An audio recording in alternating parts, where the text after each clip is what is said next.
Welcome to Ravikiranalu TV. ముందుగా headlines చూద్దాం. Miss world పోటీలపై సీఎం రేవంత్ రెడ్డి సమీక్ష. మే 10న ప్రారంభం కానున్న మిస్ వరల్డ్ పోటీలు అతిథులు పోటీదారులకు అసౌకర్యం కలగకుండా చూడాలని సీఎం ఆదేశం. విమానాశ్రయం, హోటళ్లు, చారిత్రక ప్రదేశాల్లో కట్టుదిట్టమైన భద్రతకు సూచన. పహల్గామ్ దాడి నేపథ్యంలో ఏపీ డిప్యూటీ సీఎం కీలక వ్యాఖ్యలు. మత ప్రాతిపదిక 26 మంది చంపిన పాక్ అనుకూలంగా మాట్లాడడం సరికాదన్న పవన్. అలా మాట్లాడాలనుకుంటే ఆ దేశానికే వెళ్లిపోవాలన్న జనసేనాని.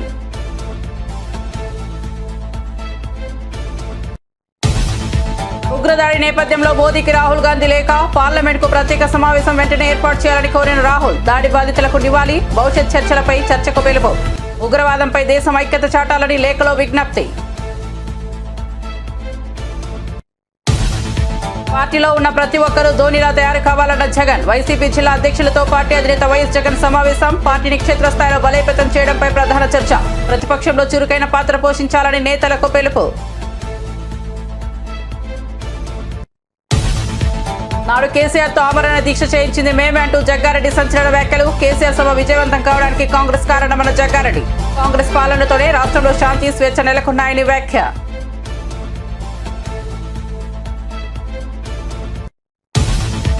సూర్యవంశీకి నజరానా ప్రకటించిన బీహార్ సీఎం నితీష్ కుమార్. రాజస్థాన్ రాయల్స్ తరపున గుజరాత్ టైటన్స్ పై రికార్డు శతకం నమోదు. టీ20 చరిత్రలో అతి చిన్న వయసులో సెంచరీ. ఐపీఎల్లో రెండో వేగవంతమైన శతకం. యువ క్రికెటర్ను అభినందించిన కేంద్ర మంత్రి చిరాగ్ పాస్వాన్.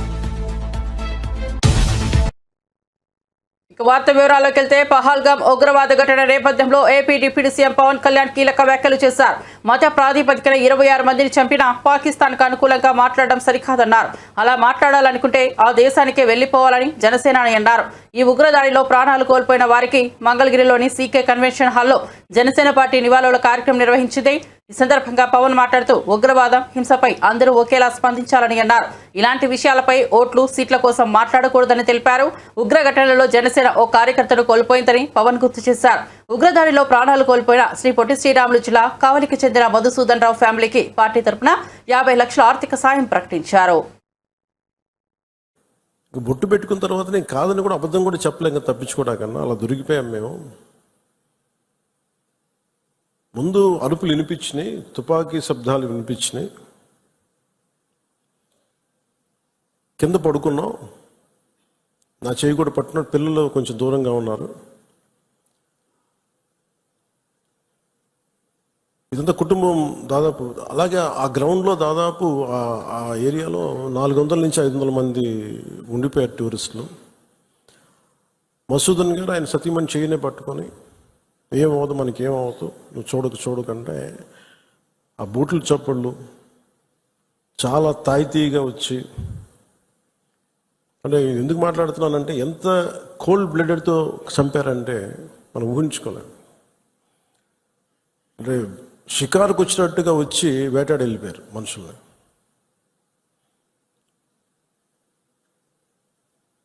మనకి ఏమవ్వదు అని అలా అంటుంటే బూట్ల శబ్దాలు ఆగినాయి.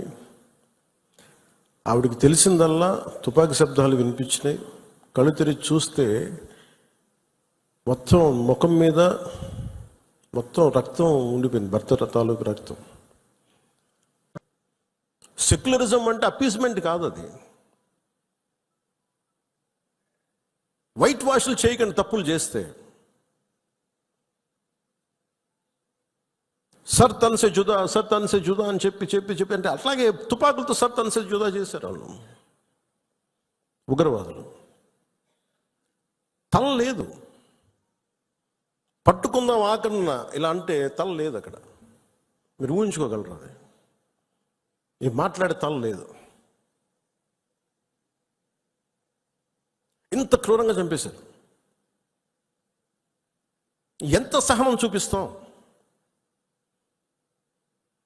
తప్పు జరిగినప్పుడు తప్పని చెప్తాం.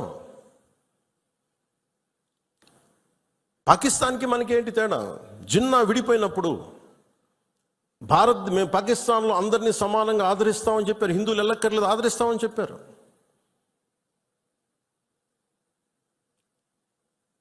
రెండు కోట్ల పైన ఉండే చాలా కోట్ల ఎక్కువ అంత జనాభా ఉండే చోట ఈరోజు జస్ట్ పట్టుమని కొన్ని లక్షల్లో ఉంటారు పాకిస్తాన్లో హిందువులు అంతే. బట్ వేరస్ మన దేశంలో పాకిస్తాన్లో ఎంత జనాభా ఉందో ముస్లిం జనాభా అంత జనాభా ఇక్కడ ఉంది. That's what India is. అంటే మనం నిజంగా ఈ సోకాల్డ్ సూడో సెక్యులర్ వాదులు చెప్పిన విధానంగానే అయితే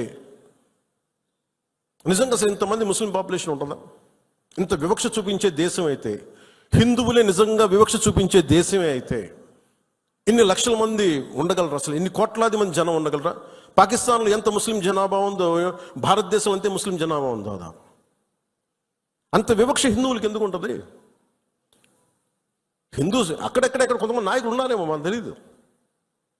సంఘటనలు జరుగుతూ ఉంటాయి. మొన్నటికి మొన్న బంగ్లాదేశ్లో హిందువుల మీద దాడులు జరుగుతూ ఉన్నారు, విగ్రహాలు కాల్చేస్తూ ఉన్నారు, దుర్గాదేవి ఆలయాలు కాల్చేస్తూ ఉన్నారు. నేను మాట్లాడుతున్నప్పుడు మనకెందుకు సార్ అంటారు, అక్కడి నుంచి శరణార్థులు వచ్చేస్తారు, అప్పుడు ఇక్కడికే వస్తారు. దేశం మొత్తం అప్పుడు మన స్థానికులకు ఉద్యోగాలు పోతే అప్పుడు మీకు ఓకేనా అన్న. ఆ దేశం బాగుంటేనే మనం ఇక్కడ ఉద్యోగాలు మన వాళ్ళకి ఇవ్వగలం. 2 రాష్ట్రాల మధ్య కూడా తెలంగాణ కానీ ఆంధ్ర కానీ ఇక్కడి నుంచి మీరు వచ్చేస్తే మా ఉద్యోగాలు పోతున్నాయనే కదా సెపరేట్ స్టేట్ అయింది. అలాంటిది ఎక్కడి నుంచో శరణార్థులు వాళ్ళ యుద్ధ పరిస్థితులు వాళ్ళ వాతావరణ పరిస్థితులు బాగలేక మనకు వచ్చేస్తే అది మనకు అదనపు భారం, అది దేశానికి కూడా. ప్రతిష్టాత్మక మిస్ వరల్డ్ 2025 పోటీలకు హైదరాబాద్ నగరం ఆతిథ్యం ఇవ్వనున్న నేపథ్యంలో రాష్ట్ర ప్రభుత్వం ఏర్పాట్లపై ప్రత్యేక దృష్టి సారించింది. ఈ క్రమంలో ముఖ్యమంత్రి రేవంత్ రెడ్డి సమీక్షా సమావేశం నిర్వహించారు. పోటీల నిర్వహణకు సంబంధించి జరుగుతున్న సన్నాహక పనులకు అధికారులు ఈ సందర్భంగా ముఖ్యమంత్రికి వివరించారు. మే 10వ తేదీ నుంచి మిస్ వరల్డ్ పోటీలు ప్రారంభం కానున్నాయని అధికారులు సీఎం దృష్టికి తీసుకొచ్చారు. ఈ నేపథ్యంలో పోటీల్లో పాల్గొనే వారికి హాజరయ్యే దేశ విదేశీ అతిథులకు ఎలాంటి అసౌకర్యాలు తలెత్తకుండా అన్ని జాగ్రత్తలు తీసుకోవాలని అధికారులను ముఖ్యమంత్రి ఆదేశించారు. వారి బస, ప్రయాణం వంటి విషయాల్లో లోటుపాట్లు ఉండకూడదని స్పష్టం చేశారు. తెలంగాణ సీఎం రేవంత్ రెడ్డి రాష్ట్రంలో రైతులు, నిరుద్యోగులు, ప్రజలు ఎదుర్కొంటున్న సమస్యలపై సమీక్షించాలి కానీ అందాల పోటీలపై సమీక్షలు చేయడం సరికాదని ఎమ్మెల్యే కేపీ వివేకానందగౌడ్ విమర్శించారు. ప్రజల కష్టాలను పట్టించుకోవడం ప్రభుత్వ ప్రధాన బాధ్యత అని తెలిపారు.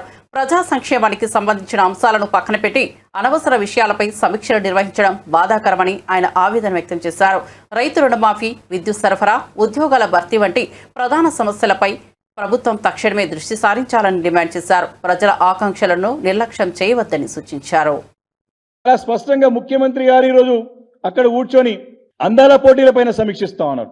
కానీ వారు చేయాల్సింది అందాల పోటీల మీద సమీక్ష ఏంటంటే కడుపెండి రైతులు రోడ్లబడి ఆత్మహత్యలు చేసుకుంటా ఉంటే, అక్కడ విద్యార్థులు ఇబ్బంది పడుతూ ఉంటే, గురుకుల పాఠశాలలో నిరుద్యోగులు ఉద్యోగాల గురించి బాధపడతా ఉంటే, మరి ఎన్నికలు ఇచ్చిన వాగ్దానాల నుండి ప్రజలు ప్రశ్నిస్తూ ఉంటే, తాగడానికి నీరు లేక ఇక్కడ నగర ప్రజలు కానీ గ్రామీణ ప్రాంతంలో ప్రజలు బాధపడతా ఉంటే, సాగుకు నీరు అందించకుండా అందుతున్న రైతులు బాధపడతా ఉంటే, వీరందరినీ కూడా వదిలిపెట్టేసి కడుపు నిండా ఉన్నటువంటి అందాల పోటీల గురించి మరి ముఖ్యమంత్రి గారు సమీక్ష నిర్వహించడానికి సమయం ఉంది. కానీ ఈ సమస్యల గురించి సమీక్షించే టైం వారికి లేదు. ఈరోజు హైదరాబాద్ నగరంలో తాగడానికి నీళ్ళు లేవు, స్ట్రీట్ లైట్స్ వెలుగుతలేవని చెప్పేసి పదే చెప్తా ఉన్నాం, 40% వెలుగుతలేవని చెప్తా ఉన్నాం. దానిపైన సమీక్ష లేదు. రైతుల ఏ సబ్జెక్ట్ పైన సమీక్ష లేదు. కానీ వారికి ఈరోజు అందాల పోటీల గురించి మాత్రం సమీక్షించడానికి మాత్రం సమయం ఉంది. ఈరోజు ముందుకు పోతున్నారు. ఈరోజు ఎంత బాధాకరమైన విషయం అంటే హైదరాబాద్ నగరంలో మరి ఈరోజు దాదాపు ఆఫీస్ లీజింగ్ మరి దాదాపు పడిపోయింది. ఈ జనవరి మార్చ్ మధ్యలో ఈ యొక్క ఆఫీస్ స్పేస్ లీజింగ్ దాదాపు 41% తగ్గుదలైంది. 7 నగరాల్లో పోల్చుకుంటే మన నగరం కింది స్థాయిలో పడిపోయినది. దీనికి బాధపడాల్సినటువంటి అవసరం ఉన్నది. మరి దీని హైదరాబాద్ నగరానికి పదే చెప్తున్నాం, రాష్ట్ర ఇమేజ్తో పాటు సిటీ ఇమేజ్ కూడా రోజు కూడా దిగజార్చే విధంగా ముఖ్యమంత్రి గారి అసమర్థ పాలన ఉందని చెప్పి పదే చెప్తా ఉన్నాము. ఈరోజు అక్కడ కూర్చొని అందాల పోటీల సమీక్ష కాదు. ఈరోజు హైదరాబాద్ నగరం యొక్క housing sales in Hyderabad plumped by 49%. ఈరోజు రిపోర్ట్, లేటెస్ట్ రిపోర్ట్ చాలా స్పష్టంగా వచ్చింది. దీనికి కారకులు ఎవరు? మీ అసమర్థ పాలన కాదా, మీ చేతకానితనం కాదా అని చెప్పేసి నేను ఈరోజు ముఖ్యమంత్రి గారి ప్రభుత్వాన్ని ప్రశ్నిస్తా ఉన్నాను. దీని గురించే కదా నిన్న ముఖ్యమంత్రి గారు మా సభలో మాట్లాడినారు, మొన్న మాట్లాడారు, నిన్న ఈ రిపోర్ట్ వచ్చింది. ఈ చాలా క్లియర్గా మొన్న కూడా నెల క్రితం కూడా చెన్నై, బెంగళూరు నగరంలోనేమో పెరుగుతుంది, హైదరాబాద్ నగరంలోనో ఈ ప్రాపర్టీ సేల్స్ ట్రాన్సాక్షన్స్ అమ్మడం కొనడం తగ్గుతుంది.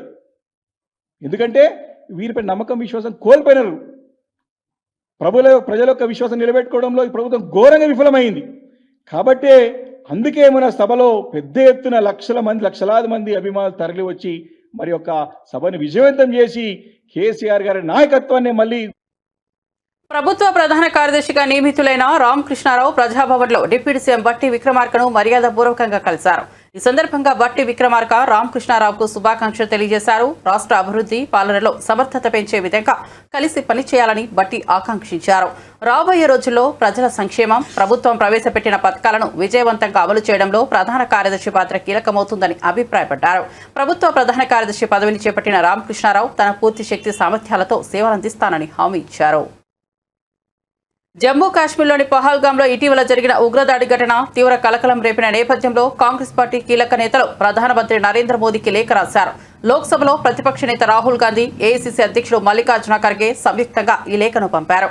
పహల్గాం దాడి పరిణామాలపై చర్చించేందుకు వీలైనంత త్వరగా పార్లమెంట్ ఉభయ సభల ప్రత్యేక సమావేశాన్ని ఏర్పాటు చేయాలని వారు తమ లేఖలో ప్రధానిని కోరారు. ఉగ్రవాదానికి వ్యతిరేకంగా భారతదేశం యావత్తు ఐక్యంగా నిలుస్తుందనే బలమైన సందేశాన్ని ప్రపంచానికి అందించాల్సిన అవసరం ఉందని రాహుల్ ఖర్గే తమ లేఖలో నొక్కి చెప్పారు. పహల్గాం ఉగ్రదాడిలో అసూలు బాసిన వారికి సభ నివాళులర్పించాలని, భవిష్యత్తులో ఇలాంటి దాడులు పునరావృతం కాకుండా తీసుకోవాల్సిన కట్టుదిట్టమైన భద్రతా చర్యలపై పార్లమెంటు వేదికగా సమగ్రంగా చర్చించాలని వారు విజ్ఞప్తి చేశారు.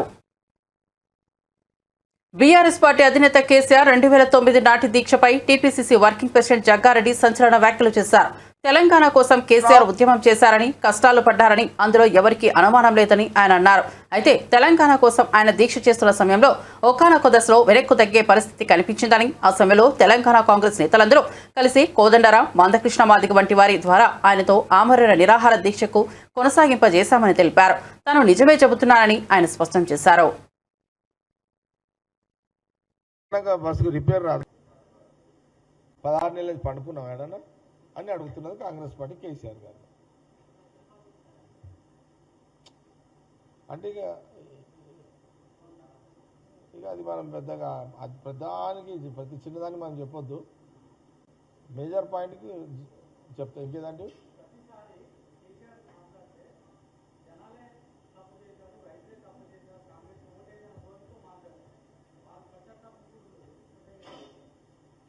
చూడండి, ప్రజలు రైతులు అబ్జర్వేషన్ చేస్తుంటారు.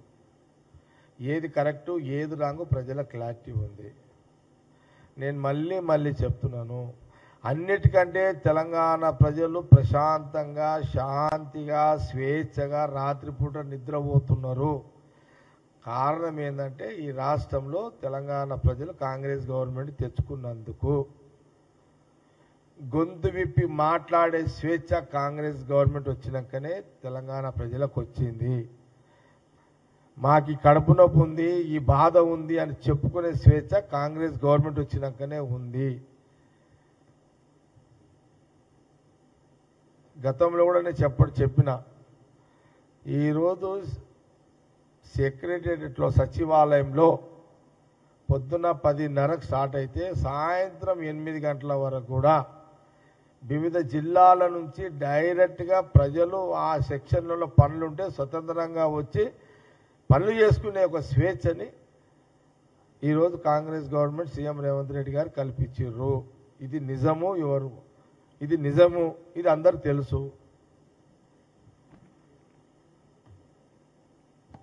గతంలో సచివాలయంలో కూడా ఎంట్రీ లేకుండే, మీ మీడియా కూడా ఎంట్రీ లేదు. మీరే సాక్ష్యం, మీడియానే సాక్ష్యం. కాంగ్రెస్ మీడియా సాక్ష్యము, బీఆర్ఎస్ మీడియా, బీజేపీ మీడియా. ఈరోజు సచివాలయంలో ఒక కాంగ్రెస్ మీడియా పోతలేదు, బీజేపీ మీడియా, కమ్యూనిస్టుల మీడియా, బీఆర్ఎస్ మీడియా, అన్ని రాజకీయ పార్టీల మీడియాలు కూడా ఈరోజు సచివాలయంలో సెక్షన్లలో తిరుగుతున్నారు.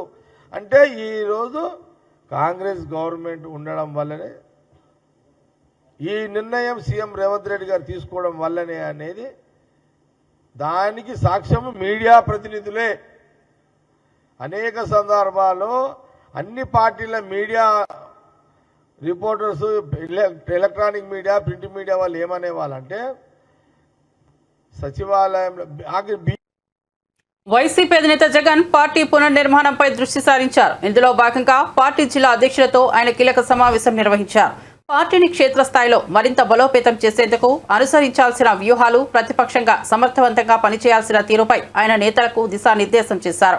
ఈ సందర్భంగా జగన్ మాట్లాడుతూ ప్రతిపక్షంలో ఉన్నప్పుడే నాయకుల్లో ఉండే నిజమైన నాయకత్వ ప్రతిభ బయటపడుతుందని అన్నారు. భారీ లక్ష్యం ఉన్నప్పుడే బ్యాట్స్మెన్ ప్రతిభ ఏంటో తెలుస్తుంది. అప్పుడే అతడు ప్రజలకు ఇష్టమైన ఆటగాడవుతాడు. రాజకీయాల్లో కూడా ఇది అంతే. ప్రతిపక్షంలో మనం చేసే పనుల ద్వారానే మనల్ని మనం నిరూపించుకుంటాం. ప్రజల్లో, పార్టీలో గౌరవం, ఇమేజ్ పెరుగుతాయి.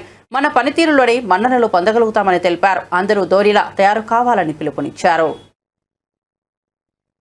ఐపీఎల్ చరిత్రలో సరికొత్త సంచలనం సృష్టించిన 14 ఏళ్ల బీహార్ యువ కిరీటం వైభవ్ సూర్యవంశీ ప్రతిభకు బీహార్ ప్రభుత్వం పట్టం కట్టింది. గుజరాత్ టైటాన్స్ పై అసాధారణ శతకంతో రికార్డుల మోత మోగించిన ఈ యువ క్రికెటర్కు బీహార్ ముఖ్యమంత్రి నితీష్ కుమార్ 10 లక్షల నగదు బహుమతిని ప్రకటించి అభినందనలు తెలిపారు. సోమవారం జైపూర్లోని సవాయ్ మాన్సింగ్ స్టేడియంలో రాజస్థాన్ రాయల్స్ తరపున బరిలోకి దిగిన వైభవ్ గుజరాత్ టైటాన్స్ బౌలర్లపై ఆకాశమే హద్దుగా చెలరేగాడు.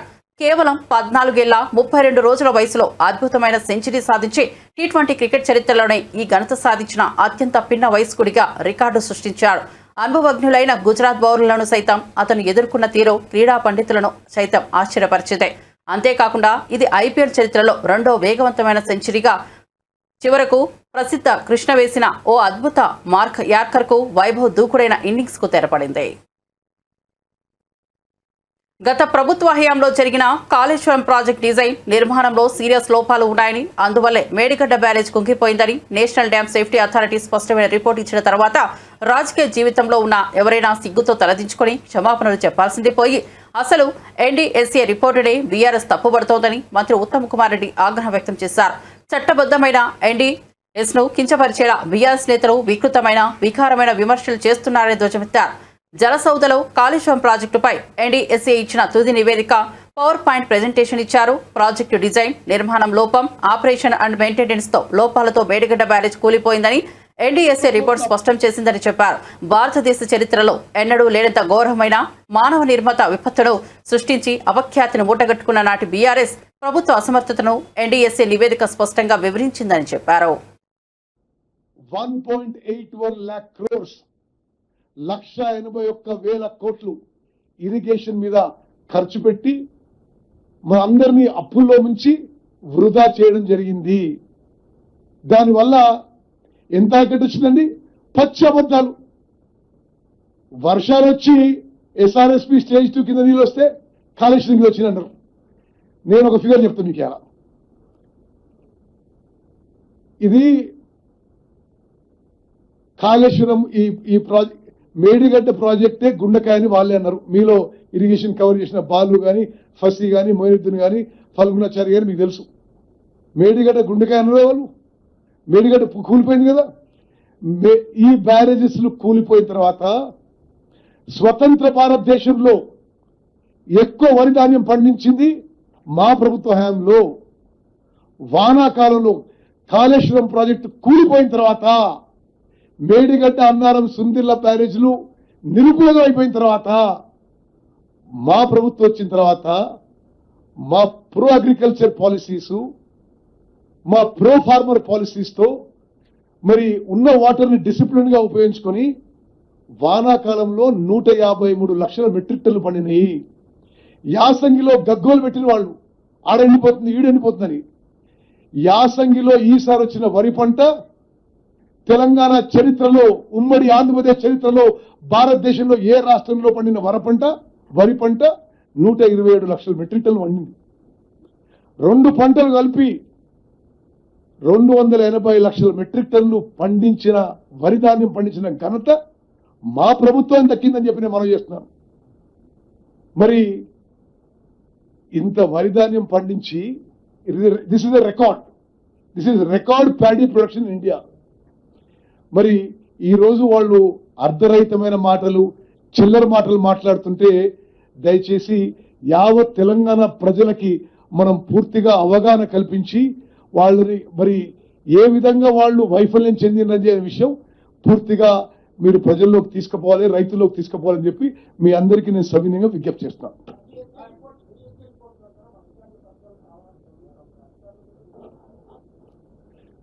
అన్ని విధాలుగా చర్యలు తీసుకుంటాం. ఎన్డీఎస్ఏ రిపోర్ట్ వచ్చి 2 రోజులు అయింది కదా. ఓకే, మేము దాని ముందు మరి ఆ ఏం చర్యలు ఎట్లా ముందుకు పోవాలనేది క్యాబినెట్లో చర్చించి చేస్తాం. కానీ బ్రదర్, నేను నీకేం చెప్తున్నా అంటే, మరి అధికారులది పొరపాటు ఉంటే చర్యలు తీసుకుంటాం. అధికారులకు ఆదేశాలు ఇచ్చిన వాళ్ళ గురించి కూడా నువ్వు మాట్లాడు.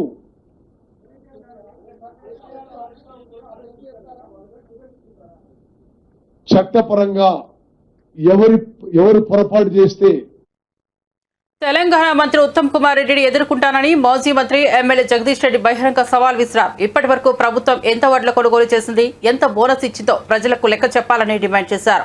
రైతులకు మద్దతుగా మాట్లాడుతున్నట్టు చూపించి వాస్తవాలు దాచిపెట్టడం తగదని విమర్శించారు. కాంగ్రెస్ ప్రభుత్వం ఖాళీ హామీలకే పరిమితమైందని, నిజమైన రైతు బంధువులు ఎవరన్నా దాన్ని ప్రజలు త్వరలోనే నిర్ణయిస్తారని స్పష్టం చేశారు. రైతుల ఆకాంక్షలు నెరవేర్చే విధంగా చర్యలు తీసుకోవాలని సూచించారు. రుణమాఫీ మేమంతా చెప్పింది చేసినాం, అన్ని అమలు చేసినాం. కొంచెం సిగ్గాన్ని ఉండాలి మాట్లాడడానికి. రుణమాఫీ గురించి మీరు మాట్లాడింది ఏంటి దయాలా? మొట్టమొదటి రోజు స్టేట్ లెవెల్ బ్యాంకర్స్ కమిటీలో బట్టి విక్రమార్క పెట్టినాడు మీటింగు. 49,600 కోట్లు మీరు చెప్పింది. రాష్ట్ర రైతాంగానికి విజ్ఞప్తి చేస్తామన్నా, ఒక్కసారి జాగ్రత్త వినండి. మొదటి రోజు చెప్పింది 49,600 కోట్లు. 4 రోజులకే 31,000 కోట్లకు తెచ్చిర్రు. మొదటిది 49,800 కోట్లు, మళ్ళీ వారం తిరగక ముందే 31,000 తెచ్చిర్రు. ఇదేందా అంటే కాదు రైతులే తీసుకున్నారు, కానీ అవి వేరువేరే తీసుకున్నారు. రైతు తీసుకుంటే ఏంది? రైతు తీసుకునేది రైతు అప్పే కదా. మీరు రైతులకు రుణమాఫీ అని చెప్పారు కదా, మీ జీవోలోనే ఉంది కదా. నీ జీవోలోనే చాలా స్పష్టంగా ఇచ్చినావు. 2 లక్షల వరకు ప్రతి రైతుకు తెలంగాణలో భూమి కలిగి ఉన్న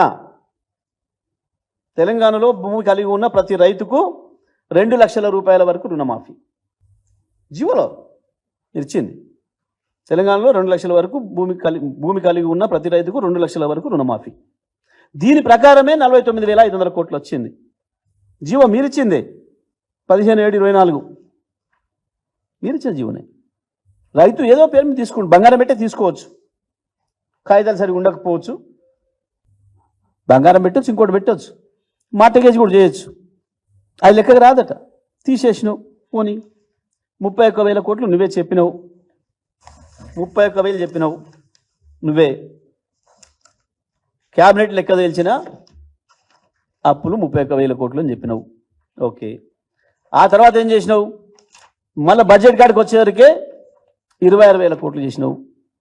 బడ్జెట్లో 26,000 కోట్ల కేటాయింపు. ఓకే, నీ లెక్కే. ఇవాళ ఏం మాట్లాడుతున్నావు? 3 విడుదలలో నువ్వు విడుదల చేసినా అని చెప్పిన డబ్బు 17,933 కోట్లు నువ్వు చెప్పింది. కానీ ఇవాళ ఏం మాట్లాడుతున్నారు? 21,000 కోట్లు అప్పుడే మాఫీ చేసినాం. చివరికి ఏం చెప్పాను? మొన్న మొత్తం రుణమాఫీ అయిపోయింది. ఎవడు చూసినా మొత్తం రుణమాఫీ అయిపోయిందని మాట్లాడుతున్నాడు. సిగ్గు మీకుండాలి. సిగ్గు తప్పిన మాటలు మాట్లాడుతుంది మీరు, లజ్జ తప్పిన మాటలు మాట్లాడుతుంది మీరు. ఇన్ని అబద్ధాలు, ఇన్ని మాట మార్చిన ఏదో ఎవడు లేడు ప్రపంచంలో. భారత్ బచావో సంస్థ ప్రతినిధులు గాదె ఇన్నయ్య, డాక్టర్ ఎంఎఫ్ గోపీనాథ్, జంజర్ల రమేష్ బాబు సోమవారం ప్రజాభవన్లో మంత్రి సీతక్కను మర్యాదపూర్వకంగా కలిసి మాట్లాడారు. ఈ సందర్భంగా ఆపరేషన్ కాగాను వెంటనే నిలిపివేయాలని మంత్రి సీతక్కకు విజ్ఞప్తి చేశారు. ఈ కార్యక్రమం కారణంగా సమాజంలో ఏర్పడుతున్న అనుకూలత, ప్రతికూలతలను వివరించారు. ప్రజాహితాన్ని దృష్టిలో ఉంచుకొని ఆపరేషన్ నిలిపివేయాలన్న డిమాండ్ను ఉంచారు. మంత్రి సీతక్క వినతిని సహానుభూతితో విన్న ఈ అంశంపై సంబంధిత అధికారులతో చర్చించి సానుకూల నిర్ణయం తీసుకోవడానికి తన వంతు ప్రయత్నం చేస్తారని మంత్రి హామీ ఇచ్చారు. మాజీ ముఖ్యమంత్రి కేసీఆర్ పిల్లలు అసెంబ్లీకి వస్తే పాలపీక, డైపర్లు అందిస్తామని Telangana food corporation chairman Faheem ఎద్దేవా చేశారు. బీఆర్ఎస్ రజతోత్సవ సభలో కేసీఆర్ మాట్లాడుతూ కాంగ్రెస్ నేతలు తనను అసెంబ్లీకి రావాలని అడుగుతున్నారని, మా పిల్లలకే సమాధానం చెప్పలేకపోతున్నారు, నేనెందుకు అని వ్యాఖ్యానించారు. దీనిపై కాంగ్రెస్ నేత ఫహీం స్పందిస్తూ బీఆర్ఎస్ నేతలకు కౌంటర్ ఇచ్చారు. ఈ సందర్భంగా ఆయన గాంధీభవన్లో ఏర్పాటు చేసిన మీడియా సమావేశంలో మాట్లాడుతూ అసెంబ్లీకి నేను రావాలా, నా పిల్లలను పంపిస్తా అని కేసీఆర్ మాట్లాడుతున్నారని, గత 2-3 అసెంబ్లీ సెషన్లో మాట్లాడడానికి సీఎం రేవంత్ రెడ్డి నిలబడితేనే మీ పిల్లలకు తడిచిపోయిందని ఘాటు వ్యాఖ్యలు చేశారు. స్పష్టంగా కనిపించింది కేసీఆర్ మాటల్లో.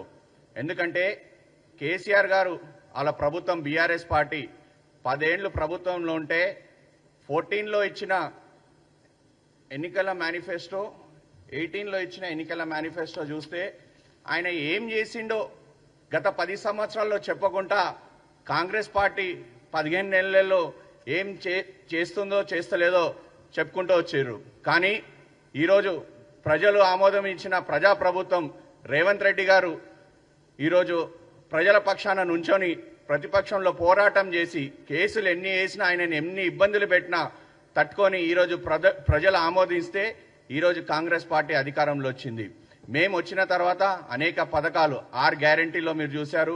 ఫ్రీ బస్ ఒకటి ఇచ్చాము, 200 యూనిట్లు కరెంట్ ఒకటి ఇచ్చాము, మళ్ళీ సన్న బియ్యం ఇచ్చాము. అదేవిధంగా అనేక అభివృద్ధి కార్యక్రమాలు దాదాపు 27 అభివృద్ధి కార్యక్రమాలు మేము 15 నెలల్లో చేస్తున్నామని కూడా ఒక శ్వేతాపత్రం, ఒక పాంప్లెట్ వేసి కూడా మేము ప్రజలందరికీ కూడా మేము ఒక కార్యక్రమాలు పెట్టుకొని వెళ్తూ చూపిస్తున్నాం. ఇదన్నీ చూస్తున్నాం. 27 అభివృద్ధి కార్యక్రమాలు ఈరోజు ఈ ప్రభుత్వం వచ్చిన తర్వాత ప్రజలకు చేస్తున్నామని కూడా మేము చెప్తున్నాం. ముఖ్యంగా కేసీఆర్ గారు అంటున్నారు కాంగ్రెస్ ప్రభుత్వం 15 నెలల నుంచి ఏం చేయలేదని. మీరు 2014 ఇచ్చిన హామీలు ఏమైనాయి? కేజీ టు పీజీ ఉచిత విద్య ఏమైంది? 3 ఎకరాల దళితులకు భూమి అన్నారు, ఏమైంది? దళిత ముఖ్యమంత్రి ఏమైంది? మళ్ళీ పాఠశాలలకు ప్రహారీ గోడలు అన్నారు, విశాలమైన పాఠశాలల ఏర్పాట్లు అన్నారు. ఇవన్నీ ఏమైనాయి? రైతులకు 1,00,000 వరకు రుణమాఫీ అందరికీ చేస్తామన్నారు, అందరికీ చేసిరా? చేయలేదు. ఆర్ఎంపీ పిఎంపీ డాక్టర్లకు సర్టిఫికెట్లు ఇస్తా అన్నారు, ట్రైనింగ్ సర్టిఫికెట్స్ ఇవ్వలేదు. ఎస్సీలకు 12% రిజర్వేషన్లు అన్నారు. కేసీఆర్ గారు మొన్న ప్రసంగంలో ఏం చెప్పారంటే అసెంబ్లీకి నేను రావాలా, నా పిల్లల్ని పంపిస్తున్నారు. కరెక్టే, మీ పిల్లల్ని పంపించండి. ఈసారి సెషన్లో 2-3 సెషన్లలో మీరు చూసిర్రు, మా ముఖ్యమంత్రి గారు లేచి ఏదైతే ప్రజలకు అభివృద్ధి కార్యక్రమాలు ప్రభుత్వం చేస్తున్న కార్యక్రమాలు చెప్పుకుంటేనే మా ముఖ్యమంత్రి లేస్తేనే మీ పిల్లలకు తడుస్తుంది. అందుకే ఈసారి అసెంబ్లీ సెషన్ ఎప్పుడు ఉంటుందో మీ పిల్లలు కేటీఆర్, హరీష్ రావేనా ఇంకెవరన్నా ఉంటే లిస్ట్ ఇస్తే వాళ్ళ అసెంబ్లీ సెషన్కి వస్తుంటే ఫుడ్ కార్పొరేషన్ చైర్మన్గా నేను వాళ్లకు బూస్టు, హార్లిక్స్, కేటీఆర్ గురించి ప్రత్యేకంగా ఒక పాలపీక, మళ్ళీ ఒక Cerelac, Tillu baby, KTR Tillu baby గురించి డైపర్లు కూడా ఇస్తానని కూడా తెలుస్తున్నాను. మీరు ఈ అసెంబ్లీ సెషన్లో కేసీఆర్ చెప్పినట్టు మా పిల్లలంటే కేటీఆర్, హరీష్ రావేనా ఇంకెవరన్నా పిల్లలు ఉంటే వాళ్ళ లిస్ట్ మాకు ఇస్తే ఈ అసెంబ్లీ సెషన్లో ఇవన్నీ కూడా అందరికీ వాళ్ళ ఎమ్మెల్యేలు ఎవరెవరు ఉన్నారో లిస్ట్ ఇస్తే వాళ్ళందరికీ కూడా ఇవన్నీ అందరికీ ఇస్తాము. కేసీఆర్ అన్నట్టు వాళ్ళ పిల్లలు ఎవరు, కేటీఆర్, హరీష్ రావా లే అందరు ఎమ్మెల్యేలా అని స్పష్టంగా కేసీఆర్ ఈరోజు మాకు చెప్తే లిస్ట్ ఇస్తే వాళ్ళందరికీ నెక్స్ట్ అసెంబ్లీ సెషన్లో ఇవన్నీ కూడా ఇస్తాం. డైపర్లు. రాష్ట్ర శాసనసభ ప్రాంగణంలో రాజ్యసభ అభ్యర్థిగా కూటమికి చెందిన శ్రీ వెంకట సత్యనారాయణ పాక రిటర్నింగ్ అధికారి శ్రీమతి వనితారానికి నామినేషన్ పత్రాలు అందజేస్తున్న దృశ్యాలు. నామినేషన్ పత్రాల దాఖల కార్యక్రమంలో కేంద్ర పరిశ్రమల శాఖ సహాయ మంత్రి భూపతిరాజు శ్రీనివాస వర్మ, రాష్ట్ర వైద్య ఆరోగ్య శాఖ మంత్రి శ్రీ సత్యకుమార్ యాదవ్, ఎమ్మెల్సీ శ్రీ సోము వీర్రాజు, శాసనసభ్యులు శ్రీ ధర్మరాజు తదితరులు ఈ కార్యక్రమంలో పాల్గొన్నారు. మరిన్ని అప్డేట్స్ కోసం చూస్తూనే ఉండండి రవికిరణాలు టీవీ.